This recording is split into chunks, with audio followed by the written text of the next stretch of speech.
Hello મિત્રો, આજે આપણે 11 જીવ વિજ્ઞાન પ્રકરણ નંબર 19 ઉત્સર્ગ, પેદાશો અને તેનો નિકાલ. આ પ્રકરણમાં આપણે મૂત્ર નિર્માણની જે ક્રિયા છે એના મુખ્ય તબક્કાઓ વિશે જોઈશું. 4 માર્કમાં પ્રશ્ન પૂછાય છે, મૂત્ર નિર્માણની ક્રિયાના તબક્કાઓ વર્ણવો. તો આપણે મૂત્ર નિર્માણ જોઈએ કે મૂત્રપિંડમાં વહેતા રુધિરમાંથી પ્રવાહી નાઇટ્રોજનયુક્ત ઉત્સર્ગ દ્રવ્યોને છૂટા પાડી મૂત્ર સ્વરૂપે ફેરવવાની ક્રિયા એને મૂત્ર નિર્માણ તરીકે ઓળખવામાં આવે છે. ફરી વ્યાખ્યા બોલી જાઉં. મૂત્રપિંડમાં વહેતા રુધિરમાંથી પ્રવાહી નાઇટ્રોજન યુક્ત ઉત્સર્ગ દ્રવ્યોને છૂટા પાડી મૂત્ર સ્વરૂપે ફેરવવાની ક્રિયા એને મૂત્ર નિર્માણ તરીકે ઓળખવામાં આવે છે. મૂત્ર નિર્માણ માટે આપણે જોઈ ગયા છે કે મૂત્રપિંડમાં ઉત્સર્ગ એકમો જેવી રચના જોવા મળે છે. ઉત્સર્ગ એકમની રચના આપણે શીખી ગયા છે આગળ. પ્રત્યેક મૂત્રપિંડમાં 10 લાખ ઉત્સર્ગ એકમો આવેલા છે, એટલે માનવ દેહમાં એની સંખ્યા થશે 20 લાખ. પ્રત્યેક ઉત્સર્ગ એકમ એની લંબાઈ આપણે જોઈ ગયા 3 સેન્ટીમીટર જેટલી હોય છે. અને ઉત્સર્ગ એકમ એમાં સૌથી પહેલા જોઈ ગયા આપણે માલ્પીડિયન કાય. બીજો વિસ્તાર આપણે જોઈ ગયા પીસીટી, પ્રોક્સિમલ કોન્વ્યુલેટેડ ટ્યુબ્યુલ્સ અથવા નિકટવર્તી ગૂંચળામય પ્રદેશ. એના પછી હેરપિન આકારનો યુ આકારનો લૂપ જેવી રચના, હેનલેનોપાસ. હેનલેનોપાસના 2 વિસ્તારો જોઈ ગયા આપણે, અવરોહી પ્રદેશ અને આરોહી પ્રદેશ. ત્યારબાદ આપણે જોઈ ગયા ડીસીટી, ડિસ્ટલ કોન્વ્યુલેટેડ ટ્યુબ્યુલ્સ અથવા દૂરસ્થ ગૂંચળામય પ્રદેશ. અને પછી આપણે જોઈ ગયા આ નલિકા સંગ્રહણ નલિકામાં ખુલે છે. અને પછી સંગ્રહણ નલિકાઓ એના કરતા મોટા વ્યાસવાળી બીલીની નલિકામાં ખુલે છે. અને બીલીની નલિકાઓ આ મૂત્રપિંડ નિવાપમાં ઠાલવે છે. તો આ ઉત્સર્ગ એકમની આપણે રચના જોઈ ગયા. હવે આ ઉત્સર્ગ એકમમાં મૂત્ર નિર્માણની જે ક્રિયા છે એમાં 3 તબક્કાનો સમાવેશ થાય છે. પહેલો તબક્કો છે રુધિર કેશિકા ગુચ્છ ગાળણ,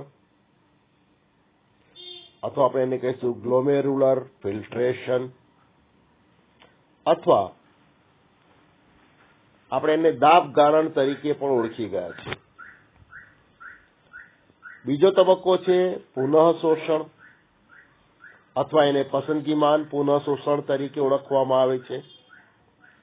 અને ત્રીજો તબક્કો છે સ્ત્રાવ અથવા નલિકામાં સ્ત્રાવ. તો આ રીતે મૂત્ર નિર્માણની ક્રિયાના 3 તબક્કા થઈ ગયા: દાબ ગાળણ અથવા રુધિર કેશિકા ગુચ્છ ગાળણ, પુનઃશોષણ અથવા પસંદગીમાન પુનઃશોષણ, અને સ્ત્રાવ અથવા નલિકામાં સ્ત્રાવ. આ 3 તબક્કાઓ ઉત્સર્ગ એકમના વિવિધ ભાગોમાં થાય છે. તો ક્રમ મુજબ હવે આપણે એક તબક્કા જોઈએ.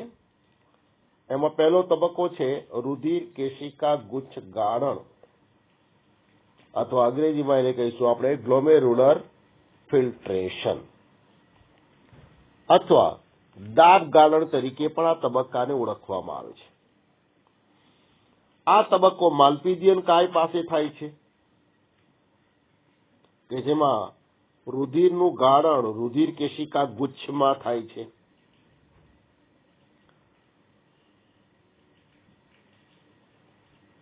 તો સરેરાશ પ્રતિ મિનિટ કેટલું રુધિરનું ગાળણ થાય છે? તો મૂત્રપિંડ દ્વારા પ્રતિ મિનિટ સરેરાશ 1100 થી 1200 ml રુધિરનું ગાળણ થાય છે. આ 1 માર્કનો MCQ નો પ્રશ્ન થઈ ગયો કે મૂત્રપિંડ દ્વારા પ્રતિ મિનિટે સરેરાશ કેટલા રુધિરનું ગાળણ થાય છે,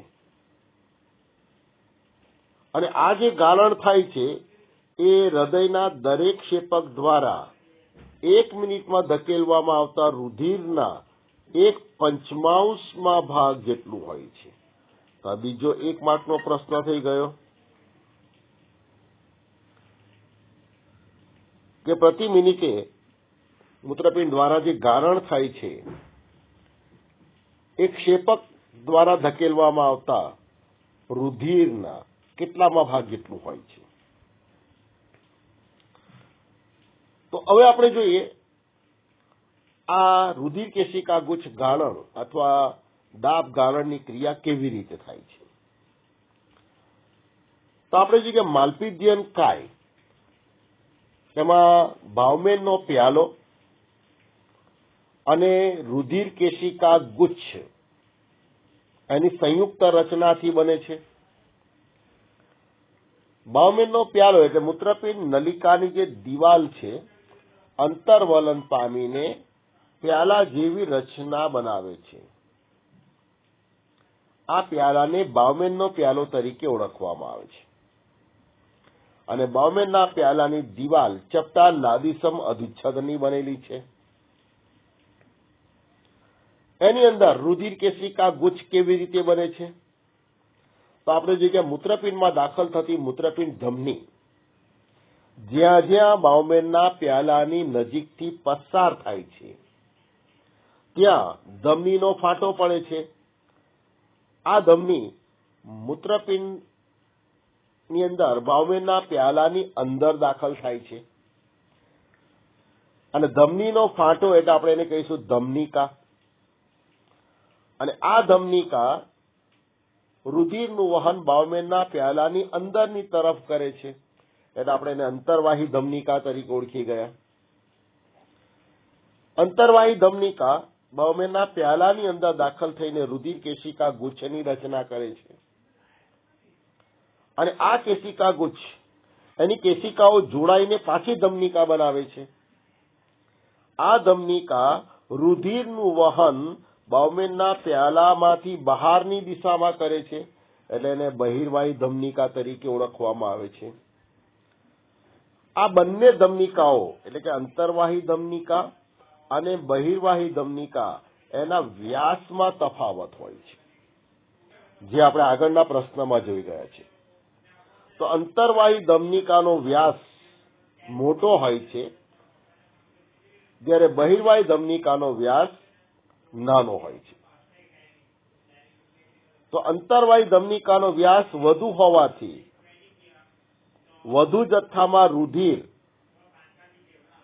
રુધિર કેશિકા ગુચ્છમાં દાખલ થાય છે, જ્યારે બહિર્વાહી ધમનિકાનો વ્યાસ ઓછો હોવાથી ઓછા જથ્થામાં રુધિર કેશિકા ગુચ્છમાંથી બહાર આવે છે. તેથી રુધિર કેશિકા ગુચ્છમાં રુધિર ખૂબ દબાણપૂર્વક વહે છે,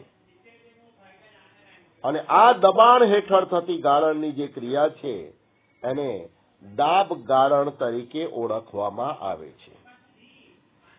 તો આ રીતે અંતર્વાહી અને બહિર્વાહી ધમનિકાના વ્યાસમાં તફાવત છે, બરાબર છે, જેને કારણે રુધિર કેશિકા ગુચ્છમાં રુધિર દબાણપૂર્વક વહે છે, અને દબાણ હેઠળ જે ગાળણની ક્રિયા થાય છે આને રુધિર કેશિકા ગુચ્છ ગાળણ અથવા દાબ ગાળણ તરીકે ઓળખવામાં આવે છે.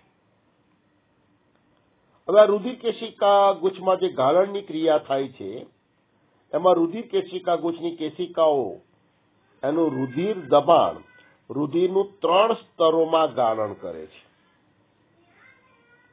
3 સ્તર કયા? એક તો રુધિર કેશિકા ગુચ્છની રુધિર વાહિનીનું અંદરનું સ્તર, બાઉમેનની કોથળીનું અધિસ્તર જે લાદીસમ અધિચ્છદનું બનેલું છે, અને આ બંને સ્તરો વચ્ચે આવેલ આધાર કલા બેઝમેન્ટ મેમ્બ્રેન. તો 3 સ્તરમાં રુધિરનું ગાળણ થાય છે. અને આપણે જોઈ ગયા છે કે બાઉમેનની કોથળીની જે દિવાલ છે એમાં વિશિષ્ટ અધિચ્છદીય કોષો આવેલા હોય છે, જેને પોડોસાઇટ્સ તરીકે ઓળખવામાં આવે છે. બાઉમેનની કોથળીની દિવાલમાં વિશિષ્ટ અધિચ્છદીય કોષો આવેલા હોય છે. આ વિશિષ્ટ અધિચ્છદીય કોષો કયા નામે ઓળખાય છે? એક માર્કનો પ્રશ્ન છે. તેને પોડોસાઇટ્સ તરીકે ઓળખવામાં આવે છે. આ વિશિષ્ટ અધિચ્છદીય કોષો એટલે પોડોસાઇટ્સ વિશિષ્ટ રીતે ગોઠવાયેલા હોય છે, અને એની ગોઠવણી એવી રીતે થાય છે કે જેના પરિણામે તેની વચ્ચે સૂક્ષ્મ અવકાશયુક્ત જગ્યાઓની રચના થાય છે. છિદ્રો જેવી રચના બને છે, જેને ગાળણ છિદ્ર તરીકે ઓળખવામાં આવે છે. તો આ ગાળણ છિદ્ર એમાં રુધિર અતિ સૂક્ષ્મ રીતે ગળાય છે. તો શું ગળાય છે? તો રુધિર રસમાં પ્રોટીન સિવાય બધા જ ઘટકો બાઉમેનની કોથળીના પોલાણમાં દાખલ થાય છે. તો અહીંયા એક વસ્તુ ખાસ યાદ રાખવાની છે કે ખરેખર મૂત્ર નિર્માણની ક્રિયામાં રુધિરમાં રહેલા પ્રવાહી નાઇટ્રોજનયુક્ત ઉત્સર્ગ દ્રવ્યોનું ગાળણ થવું જોઈએ. તો આ પ્રવાહી નાઇટ્રોજનયુક્ત ઉત્સર્ગ દ્રવ્યો કયા કયા? તેમાં ammonia, urea, uric acid, creatinine અને પેનિસિલિન જેવા ઔષધો એનું જ ગાળણ થવું જોઈએ. પરંતુ રુધિર કેશિકા ગુચ્છમાં દબાણ ખૂબ વધારે હોવાને કારણે પ્રવાહી નાઇટ્રોજનયુક્ત ઉત્સર્ગ ઘટકો સિવાય કેટલાક ઉપયોગી ઘટકોનું પણ ગાળણ થઈ જાય છે, અને એ પણ રુધિરમાંથી ગળાઈને બાઉમેનના પ્યાલામાં આવી જાય છે. આવા દ્રવ્યો કયા કયા? તેમાં મોટા ભાગનું પાણી, NaCl, ગ્લુકોઝ, એમિનો એસિડ્સ વગેરે. તો આ જે ઉપયોગી દ્રવ્યો છે, જે ખરેખર ગળાવા જોઈએ નહીં, એ પણ રુધિરમાંથી ગળાઈને ક્યાં આવી જાય છે? બાઉમેનના પ્યાલામાં. એટલે અહીંયા કહ્યું છે કે પ્રોટીન સિવાયના બધા જ ઘટકો બાઉમેનની કોથળીના પોલાણમાં દાખલ થાય છે. તો આ રીતે મૂત્રપિંડ દ્વારા પ્રતિ મિનિટે થતા ગાળણના જથ્થાને રુધિર કેશિકા ગુચ્છ ગાળણ દર. મૂત્રપિંડ દ્વારા પ્રતિ મિનિટે થતા ગાળણના જથ્થાને રુધિર કેશિકા ગુચ્છ ગાળણ દર અથવા એને ગ્લોમેરુલર ફિલ્ટ્રેશન રેટ કહે છે. ગ્લોમેરુલર ફિલ્ટ્રેશન રેટ, ટૂંકમાં એને કહેવાય GFR તરીકે ઓળખવામાં આવે છે. તો અહીંયા પ્રશ્ન પૂછાય છે, એક તંદુરસ્ત વ્યક્તિમાં GFR કેટલો હોય છે? તો એક તંદુરસ્ત વ્યક્તિમાં GFR 125 ml પ્રતિ મિનિટ. 125 ml પ્રતિ મિનિટ એટલે કે દિવસ દરમિયાન 180 લીટર. GFR કેટલો છે? પ્રતિ મિનિટે ગણીએ તો 125 ml પ્રતિ મિનિટ, અને દિવસ દરમિયાન ગણીએ તો 180 લીટર પ્રતિ દિવસ હોય છે. આ રુધિર કેશિકા ગુચ્છ ગાળણ દર એના નિયમનની ક્રિયાવિધિ કરે છે. આ કાર્યક્ષમ ક્રિયાવિધિ કોના દ્વારા થાય છે? તો JGA દ્વારા થાય છે. જક્ષ્ટા રુધિર કેશિકા ગુચ્છ ઉપકરણ, જક્ષ્ટા ગ્લોમેરુલર એપરેટસ, JGA. રુધિર કેશિકા ગુચ્છ ગાળણ એના દરનું નિયમન કોના દ્વારા થાય છે? JGA, જક્ષ્ટા ગ્લોમેરુલર apparatus. ગુજરાતીમાં કહીશું જક્ષ્ટા રુધિર કેશિકા ગુચ્છ ઉપકરણ. તો એક માર્કમાં આ પ્રશ્ન પણ પૂછાય છે, રુધિર કેશિકા ગુચ્છ ગાળણ એનું નિયમન કોના દ્વારા થાય છે? JGA. તો આ JGA ક્યાં આવેલું હોય છે?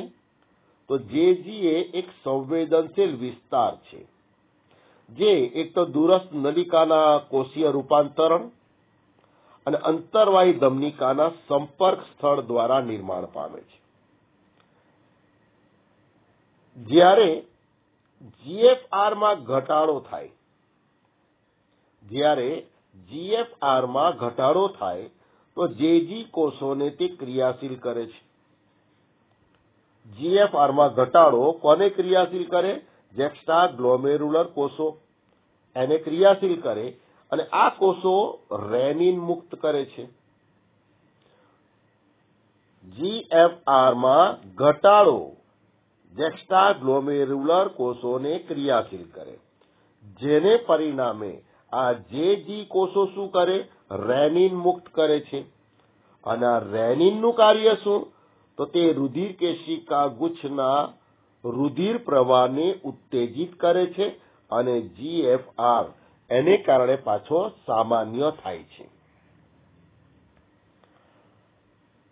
તો આ થઈ ગયો દાબ ગાળણની ક્રિયા. તો અહીંયા આપણે જોઈએ કે રુધિરમાંથી જે પ્રવાહી નાઇટ્રોજનયુક્ત ઉત્સર્ગ ઘટકો ગળાવા જોઈએ, તેને બદલે દબાણ ખૂબ વધારે હોવાને કારણે મોટાભાગનું પાણી પણ ગળાઈને ક્યાં આવી જાય છે? રુધિરમાંથી બાઉમેનના પ્યાલામાં.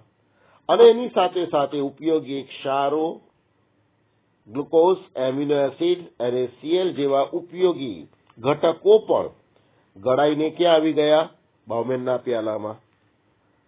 તો આ રીતે માત્ર જો દાબ ગાળણની ક્રિયા થતી રહે તો શું પરિણામ આવે? કે રુધિરમાં પાણીનું પ્રમાણ ઘટી જાય, એટલે જલ તાણ સર્જાય. પોષક દ્રવ્યનું પ્રમાણ ઘટી જાય, પોષક દ્રવ્યની તાણ સર્જાય અને પરિણામે આ ક્રિયા જીવલેણ નીવડી શકે છે. પણ આ રુધિર કેશિકા ગુચ્છ ગાળણ એ જીવલેણ નીવડતું નથી. કેમ જીવલેણ નીવડતું નથી? અહીંયા પણ વિધાન અને કારણ પૂછાશે કે માત્ર દાબ ગાળણની ક્રિયા જીવલેણ નીવડી શકે. સાચું વિધાન છે, કારણ કે મોટાભાગનું પાણી ગળાઈને રુધિરમાંથી બાઉમેનના પ્યાલામાં આવી જાય છે. ઉપયોગી પદાર્થો ગળાઈને પ્યાલામાં આવી જાય છે, એટલે જલ તાણ સર્જાય, પોષક દ્રવ્યની તાણ સર્જાય, એટલે એ જીવલેણ નીવડી શકે. પણ એ ક્રિયા કેમ જીવલેણ નીવડતી નથી? તેનું કારણ છે દાબ ગાળણ અથવા રુધિર કેશિકા ગુચ્છ ગાળણ પછી તરત જ બીજી જે ક્રિયા થાય છે પુનઃ શોષણની ક્રિયા થાય છે, અથવા એને પસંદગીમાન પુનઃ શોષણ તરીકે ઓળખવામાં આવે છે. શું કહેવાય ને? પસંદગીમાન પુનઃ શોષણ. તો અહીંયા શબ્દ છે પુનઃ શોષણ અથવા પસંદગીમાન પુનઃ શોષણ. તો આ ક્રિયાને પસંદગીમાન પુનઃ શોષણ કેમ કહેવામાં આવે છે? તો સૌથી પહેલા લઈએ પસંદગીમાન ક્રિયા. તો આપણે જોઈ ગયા છે કે દાબ ગાળણ દરમિયાન પ્રવાહી નાઇટ્રોજનયુક્ત ઉત્સર્ગ દ્રવ્યોની સાથે સાથે ઉપયોગી ઘટકો, પાણી, ઉપયોગી ક્ષારો વગેરે પણ ગળાઈ ગયા છે. તો એને પાછા રુધિરમાં લઈ લેવાના છે. તો આવા ઉપયોગી ઘટકોને પસંદ કરીને એનું જ શોષણ કરવામાં આવે છે. એટલે એને પસંદગીમાન ક્રિયા કઈ છે? Urea, uric acid, creatinine, ammonia એનું પુનઃ શોષણ થતું નથી. એટલે ગાળણમાંથી ઉપયોગી દ્રવ્યોને પસંદ કરીને માત્ર એનું જ પુનઃ શોષણ કરવામાં આવે છે. એટલે એને પસંદગીમાન ક્રિયા કઈ છે. અને સાથે શબ્દ છે પુનઃ શોષણ. તો અહીંયા આપણે જોઈ ગયા કે જ્યારે ખોરાકનું પાચન આંતરડામાં થાય છે ત્યારે શેષાંત્રની દિવાલ મારફતે ઉપયોગી ઘટકોનું રુધિરમાં શોષણ થઈ ચૂકેલું હતું. હવે મૂત્રપિંડમાં આવીને માલ્પીજિયન કાય પાસે આ ઘટકો રુધિરમાંથી છટકી ગયા દાબ ગાળણને કારણે. તેને ફરીથી રુધિરમાં શોષવામાં આવે છે, એટલે એને પુનઃ શોષણ કહેવાય. એટલે આ ક્રિયાને પસંદગીમાન પુનઃ શોષણ તરીકે ઓળખવામાં આવે છે. તો આપણે જોઈએ પહેલો તબક્કો દાબ ગાળણ અથવા રુધિર કેશિકા ગુચ્છ ગાળણ એ ક્યાં થાય છે? તો માલ્પિધિયન કાય પાસે થાય છે, બાઉમેનના પ્યાલા પાસે થાય છે.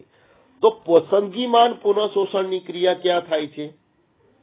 તો આ ક્રિયા બાઉમેનના પ્યાલાની નજીક આપણે જોઈ ગયા પીસીટીની રચના થાય છે.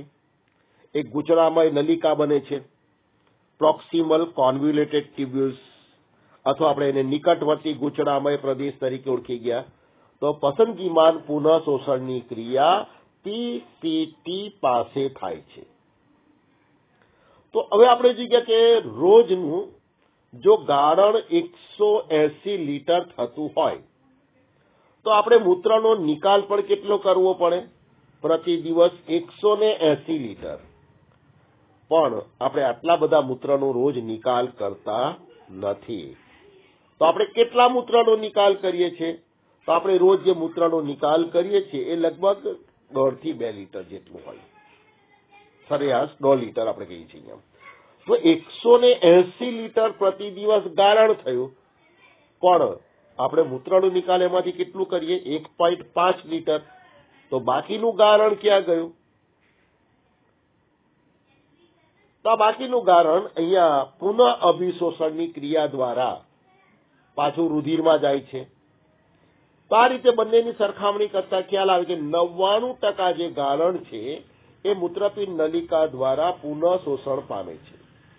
કેટલા ટકા ગાળણ પુનઃ શોષણ પામે છે? 99%. એટલે 180 લીટરમાંથી 99% પુનઃ શોષણની ક્રિયા દ્વારા પાછું રુધિરમાં આવી ગયા ઘટકો. એટલે માત્ર ગાળણ કેટલું બાકી રહ્યું? 1.5 લીટર, જેનો આપણે નિકાલ કરીએ છીએ. તો આ પ્રક્રિયા એને પુનઃ શોષણ તરીકે ઓળખવામાં આવે છે. અને આ પ્રક્રિયા ઉત્સર્ગ એકમના વિવિધ ખંડો એટલે આપણે જગ્યા ખાસ કરીને પીસીટી પાસે થાય છે. તો જ્યારે રુધિર કેશિકા ગુચ્છ ગાળણ નિકટવર્તી ગૂંચળામય નલિકા દ્વારા વહન પામે, આપણે જગ્યા પીસીટી નિકટવર્તી ગૂંચળામય નલિકા પાસે વહન પામે, ત્યારે ગાળણમાં રહેલા પાણી, glucose, amino acids, vitamin, NaCl, sodium chloride જોઈ ગયા આપણે, સોડિયમ બાયકાર્બોનેટ, એનું રુધિરની અંદર સક્રિય વહન અને મંદ વહન દ્વારા પીસીટીમાં પુનઃ શોષણ થાય છે. તો આ રીતે આપણે જોઈ ગયા કે એમોનિયા, યુરિયા, યુરિક એસિડ વગેરેનું પુનઃ શોષણ થતું નથી. માત્ર ઉપયોગી દ્રવ્યોને જ પસંદ કરીને એનું જ પુનઃ શોષણ થાય છે. અહીંયા જોઈએ આપણે પાણી, glucose, amino acid, vitamins, sodium chloride, sodium bicarbonate, ઉપયોગી દ્રવ્યોને જ પસંદ કરીને એનું પુનઃ શોષણ કરવામાં આવે, અને આ ક્રિયા પીસીટી નિકટવર્તી ગૂંચળામય પ્રદેશ પાસે થાય છે. તો આ રીતે નિકટવર્તી ગૂંચળામય પ્રદેશ પાસે રુધિરમાંના ઉપયોગી ઘટકો, પાણી, NaCl વગેરે પાછા રુધિરમાં આવી જાય છે. એટલે દાબ ગાળણની ક્રિયા જીવલેણ નીવડતી નથી. હવે આપણે જોઈએ કે નિકટવર્તી ગૂંચળામય પ્રદેશ એના પછી આ જે નલિકા છે આગળ વધીને મજ્જકના વિસ્તારમાં દાખલ થાય છે, અને ત્યાં હેરપિન લૂપ યુ આકારની રચના બનાવે છે, જેને આપણે હેન્લેના પાસ તરીકે ઓળખી ગયા. હેન્લેનો પાસ એમાં આપણે 2 પ્રદેશ જોઈ ગયા, અવરોહી પ્રદેશ અને આરોહી પ્રદેશ.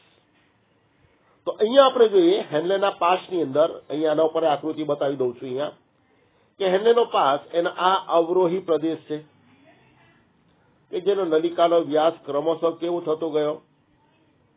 ઘટતો ગયો, અને પછી યુ આકારની હેરપિન જેવી રચના બને, અને પછી આ આરોહી પ્રદેશ પાછો નલિકાનો વ્યાસ વધી ગયો. તો અહીંયા આ જે અવરોહી પ્રદેશની જે દિવાલ છે એ પાણી માટે પ્રવેશશીલ છે, આયનો માટે અપ્રવેશશીલ છે. એટલે મોટાભાગનું જે પાણી આમાંથી ગળાઈને ક્યાં આવે છે? નલિકામાંથી બહાર આવે છે. એટલે મૂત્રની સાંદ્રતામાં વધારો થાય છે. બરાબર છે? તો આ રીતે હેન્લેના પાસની અંદર વધુ પાણી ગુમાવાતું હોવાથી ત્યાં મૂત્રની સાંદ્રતા, અથવા આપણે કહીશું ગાળણની સાંદ્રતા, એમાં વધારો થાય છે. તો એમ કહેવામાં આવે કે હેન્લેના પાસમાં આ ગાળણ છે એ વધુ સાંદ્ર બને છે, અને જેમ હેન્લેના પાસની લંબાઈ વધારે તેમ મૂત્રનું નિર્માણ વધુ સંકેન્દ્રિત હોય છે. એટલે કે જેમ હેન્લેના પાસની લંબાઈ વધે તેમ મૂત્રની અથવા ગાળણની સાંદ્રતા વધે. તો અહીંયા સાચા ખોટા વિધાનમાં પૂછાય છે. હેન્લેના પાસની લંબાઈ જેમ વધારે તે મૂત્રની સાંદ્રતા વધે. યાદ રાખજો અહીંયા. બરાબર છે. તો આ આપણે જોઈ ગયા તેમ બીજો તબક્કો હતો પસંદગીમાન પુનઃ શોષણ. એટલે રુધિરમાંથી મોટા ભાગના ઉપયોગી ઘટકો ફરી પાછા પેશીની ફરતે આવેલો રુધિર કેશિકા અને રુધિરમાં ઉમેરાઈ જાય છે. તો આ રીતે મૂત્રની સાંદ્રતામાં વધારો થાય છે. હવે ત્રીજો તબક્કો આવે છે સ્ત્રાવ અથવા નલિકામાં સ્ત્રાવ. આ પ્રક્રિયા મૂત્રપિંડ નલિકાના દૂરસ્થ ગૂંચળામય પ્રદેશ એની નલિકામાં થાય છે. દૂરસ્થ ગૂંચળામય નલિકા એટલે આપણે એને DCT તરીકે ઓળખી ગયા. ડિસ્ટલ કોન્વ્યુલેટેડ ટ્યુબ્યુલ્સ તરીકે આપણે ઓળખી ગયા છીએ અહીંયા. તો અહીંયા આ વિસ્તારમાં એવા દ્રવ્યોનો મૂત્રપિંડ નલિકાના પોલાણમાં સ્ત્રાવ થાય છે કે જે રુધિર કેશિકા ગુચ્છમાંથી ગળાયા ન હોય. મોટાભાગના નકામાં જે દ્રવ્યો છે પ્રવાહી નાઇટ્રોજનયુક્ત ઉત્સર્ગ દ્રવ્યો એનું ગાળણ બાઉમેનના પ્યાલામાં થઈ ચૂકેલું છે, પણ કદાચ કોઈ ઘટકો રહી ગયા હોય, બરાબર છે, રુધિર કેશિકા ગુચ્છમાંથી ન ગળાયા હોય તેવા ammonia, urea, uric acid, hydrogen ion, penicillin જેવા ઔષધિ દ્રવ્યો વગેરેનો સ્ત્રાવ રુધિરમાંથી DCT નલિકામાં થાય છે. એટલે રુધિરમાં ગળાવાના રહી ગયા હોય બાઉમેનના પ્યાલા પાસે તેમાંના નકામા દ્રવ્યો એટલે પ્રવાહી નાઇટ્રોજનયુક્ત ઉત્સર્ગ ઘટકો જો રહી ગયા હોય તો અહીંયા રુધિરમાંથી એનો સ્ત્રાવ ક્યાં થાય છે? નલિકાના પોલાણમાં થાય છે. અહીંયા એક વસ્તુ ખાસ યાદ રાખવાની છે કે બાકી રહેલા ઘટકો રુધિરમાં ઓછા જથ્થામાં છે, જ્યારે DCTની નલિકામાંથી જે મૂત્ર પસાર થાય છે એમાં આ ઘટકોની સાંદ્રતા વધારે છે. તો હવે અહીંયા જે શોષણ કરવાનું છે, નલિકામાં સ્ત્રાવ કરવાનો છે, એ ઓછી સાંદ્રતા તરફથી વધુ સાંદ્રતા તરફ કરવાનું છે. આમ પ્રસરણના સિદ્ધાંતમાં શું છે કે કોઈ પણ દ્રવ્ય પોતે વધારે હોય ત્યાંથી પોતે ઓછા હોય તે તરફ જાય છે, પણ અહીં તો રુધિરમાંથી ઓછા ઘટકો મૂત્રપિંડ નલિકાના વધુ ઘટકો તરફ થાય છે. એટલે કે સંકેન્દ્રણ ઢોળાઉસની વિરુદ્ધ દિશામાં થાય છે. એટલે અહીંયા જે ક્રિયા થાય છે એ જૈવિક શક્તિના ઉપયોગ કરીને થાય છે. એટલે આપણે એને કહીશું સક્રિય વહન. તો DCT પાસે રુધિરમાંથી ammonia, urea, uric acid, creatinine, hydrogen આયનો, પેનિસિલિન ઔષધ જેવા ઘટકોનો જે સ્ત્રાવ રુધિરમાંથી DCT નલિકામાં થાય છે એ સક્રિય વહનની રીતે થાય છે. યાદ રાખજો. તો આ રીતે આવા ઘટકો મૂત્રપિંડ નલિકામાં DCT પાસે ઉમેરાય છે એટલે મૂત્રની સાંદ્રતામાં હજુ વધારો થાય છે. હેલેના પાસ પાસે આપણે જોઈ ગયા નકામા દ્રવ્યો ઘટતા નથી પણ પાણી ઘટી જાય છે ત્યાં, અને પાણીનું પ્રમાણ ઘટે છે એટલે સાંદ્રતા વધે છે. જ્યારે DCT પાસે સાંદ્રતા વધવાનું કારણ શું છે કે અહીંયા પ્રવાહી નાઇટ્રોજનયુક્ત ઉત્સર્ગ ઘટકો DCT નલિકામાં ઉમેરાય છે એટલે મૂત્રની સાંદ્રતા વધે છે. તો આ રીતે જે મૂત્ર તૈયાર થાય છે હવે એ ક્યાં જાય છે? તો આપણે જોઈએ DCT નલિકા સંગ્રહણ નલિકામાં ખુલે છે. હવે આ સંગ્રહણ નલિકાની દિવાલ પણ પાણી માટે પ્રવેશશીલ છે, એટલે એમાંથી પાણી ગુમાવાય છે અને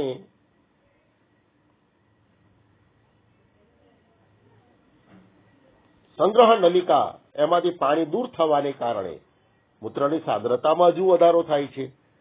અને આવું સાંદ્ર મૂત્ર છેવટે સંગ્રહણ નલિકાઓમાંથી બીલીની નલિકામાં જાય છે અને બીલીની નલિકાઓ મૂત્રપિંડ નિવાસમાં આવા સાંદ્ર મૂત્રને ઠાલવે છે.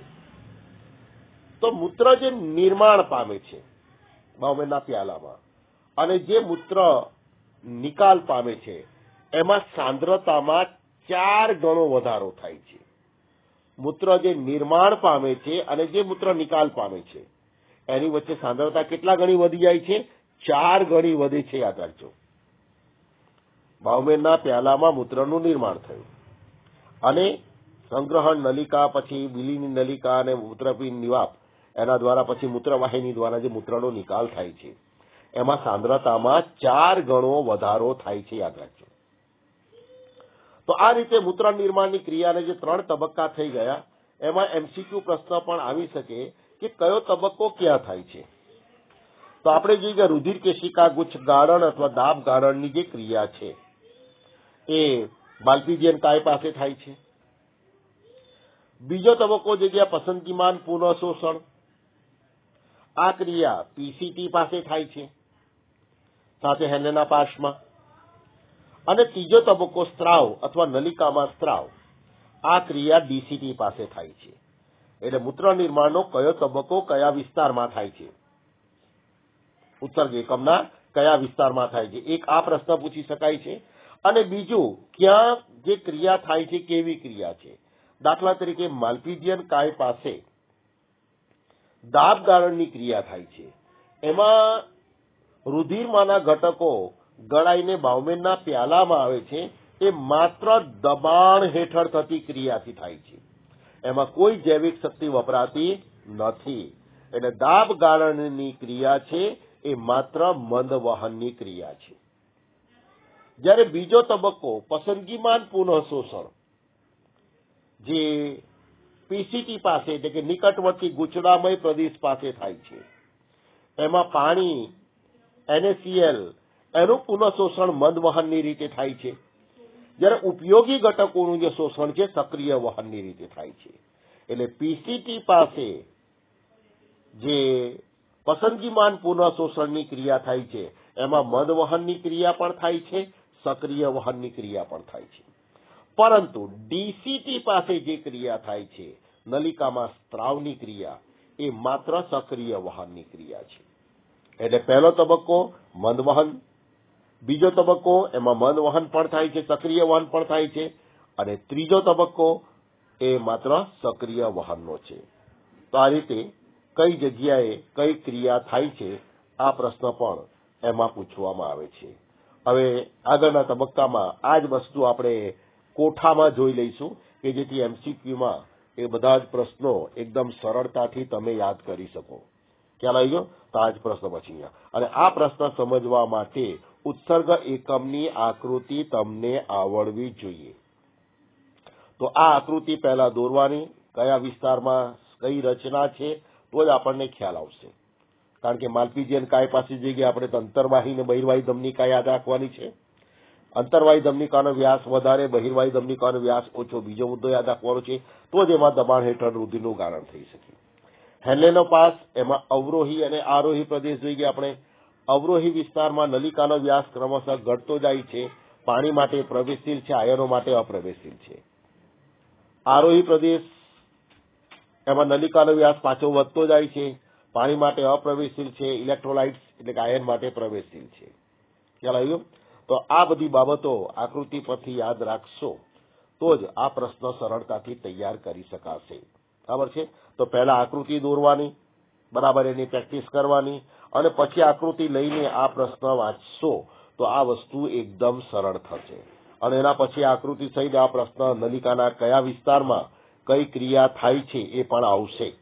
એ પણ આપણે ડિટેલમાં સમજીશું અહીંયા. Thank you all.